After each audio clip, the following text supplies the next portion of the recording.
السلام عليكم. بسم الله، بدينا على بركة الله.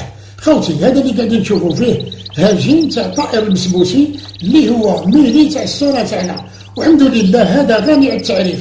هذا كوبليتو ونتجت به ونعدت لكم الانتاج، والحمد لله كوبليت معاه قدام فماله الفيديوهات تاعهم في اليوتيوب. حبيت نعاود لكم الفيديو هذا، فيديو جديد تاع 2025. بسم الله بسم الله بسم الله. راني جبدتو درك نعاود ندخلوه مع لا فمال، وكما عودناكم خاوتي حنا كنديرو فيديو نديروه من البدايه للنهايه. درك نطلقوه الفمال اللي كوبليتو معاها موزايك، كوبليتو مع لي فمال بزاف. بسم الله بسم الله الله اكبر. ها وين كوبلاها كلش بالدليل بالصوت والصوره. ما تنساوش خاوتي كما عودناكم راكم في المدرسه، المدرسه هذه التربيه والتعليم، مدرسه بمعنى الكلمه، كلش بالدليل بالصوت والصوره. هكذا خاوتي ما تنساوش كي تشوفوا فيديو كيما هكذا قولوا بسم الله ما شاء الله، ونسى اللي ما تقولش الله يبارك ما شاء الله. نأكد عليك انت كي تشوف ميلي كيما هكذا قاعد تشوف فيه ما تقولش يعني نقول انت بلاصتك الله يبارك ما شاء الله، الله يبارك ما شاء الله والعين الحق.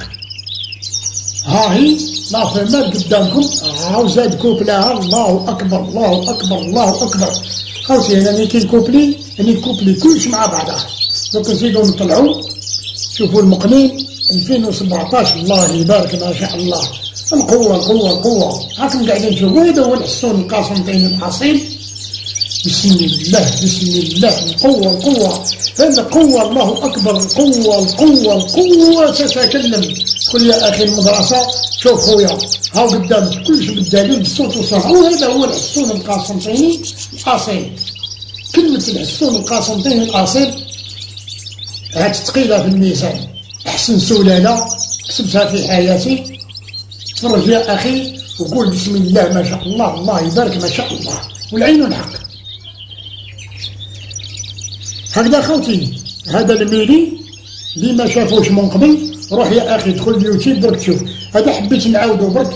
كان أصدقاء قالوا لي خويا مراد ومازال جدال واحد يقول الهاجين تاع طائر البسبوسي يصلح وما يصلحش. الحمد لله حنا ما نقولوش يصلح، وكي نقولوا يصلح نوريو. هكذا اللي يقول اني كوبليتو يصلح ورينا كيما قاعدين نوريو لكم. هكذا ان شاء الله كيما قلت لكم راكم في المدرسه، وهي مدرسه بمعنى الكلمه، حبه من حبه كارهه من كارهه. بارطاجيو لا فيديو في لي باج نظاف او مازال جديده. السلام عليكم ورحمه الله تعالى وبركاته.